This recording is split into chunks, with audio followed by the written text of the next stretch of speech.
Mel 2204, your pageant vlogger host. Subscribe.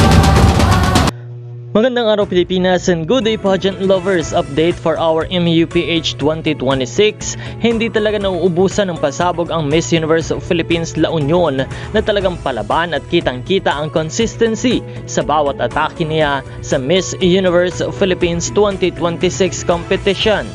Lalong masaya at proud ang kanyang mga pageant fans na patuloy na sumusubaybay sa bawat galaw at performance niya. Mula sa kanyang mga pasabog sa stage hanggang sa mga kanyang natural na karisma, talagang inaabangan ang susunod niyang mga hakbang. Excited na rin ang lahat sa kung ano pa ang kanyang ipapakita sa nalalapit na preliminary competition, pati na rin sa closed door interview at sa pinaka-inaabangang finals night.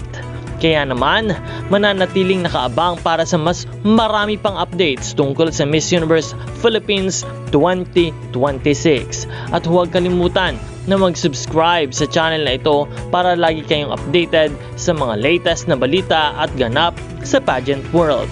Marami pong salamat sa panonood.